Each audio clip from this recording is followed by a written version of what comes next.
انت بتزيد وصاحبك بيخس، هل ممكن تتمرنوا نفس التمرين سوا؟ عندنا اتنين، سيد وحسن، لو جمعناهم مع بعض بقوا السيد حسن. وحشني بجد صحيح رجعت انا قلبي جريح.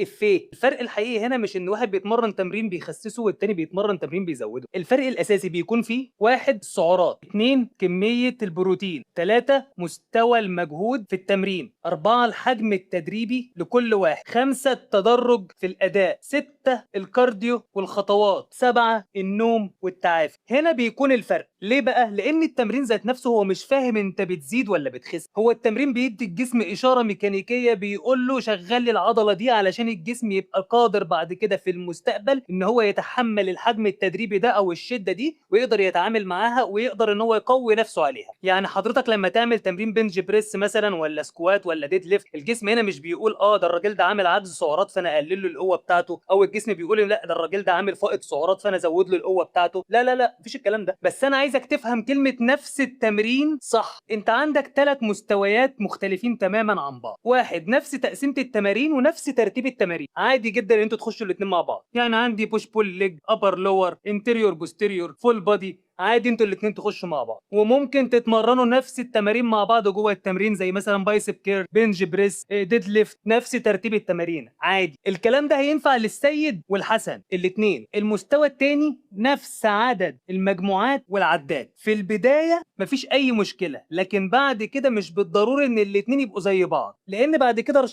كده الراجل الطيب اللي كان عامل عجز في السعرات لقينا ان المجهود ده كان او الحجم التدريبي ده عالي عليه، فاحنا محتاجين نقلله شويه. بعكس الراجل اللي عامل فائض في السعرات عنده قوه زياده وعنده تعافي زياده، فما عندوش اي مشكله ان احنا ممكن نزود له الحجم التدريبي بتاعه او نزود له المجموعات بتاعته ونوصله مثلا لغايه الام اي في او الماكسيمم افكتيف فوليوم. انت في عندك ثلاث حاجات اللي عايزك تبقى عارفها: الام اي في والام اي في والام ار في. لما تفهم الثلاثه دول هتعرف يعني ايه تلعب بالمجموعات. والمستوى الثالث ومش محتاج اكتبه على السبوره عشان انت اكيد هتبقى عارفه، هو نفس الاوزان، ودي محتاجه ريل لوحده اشرح لك فيه الكلام ده. خلي بالك انا هنا بتكلم عن تمرين المقاومه فقط، لان لو انت وصاحبك بتشجعوا بعض وانتوا اللي بتخلوا بعض تستمروا تنزلوا الجيم وتتمرنوا كويس، فمفيش اي مشكله ان انتوا تنزلوا مع بعض وكل واحد يحقق هدفه. ده في حاله ان انتوا الاثنين بتشجعوا بعض، يعني زي ما بيقولوا كده نص العمى ولا العمى كله. بس الصح بقى فعليا ان كل واحد فيكم يراعي كذا حاجه عنده: السعرات، البروتين، الكرب، الفات، الكارديو، الخطوات، حجم التدريب، التعافي، مستوى الخبره، نقاط الضعف، وحتى اختيار بعض التمارين. انا لو كان وقت الريل يسمح ان انا اتكلم لك واشرح لك كل ده كنت شرحته لك في الريل ده. والله اللي انا عايز اقوله لك من الريل ده ان لو التمرين مع صاحبك هو اللي هيخليك مستمر وملتزم انك تنزل الجيم، اتمرن مع صاحبك احسن.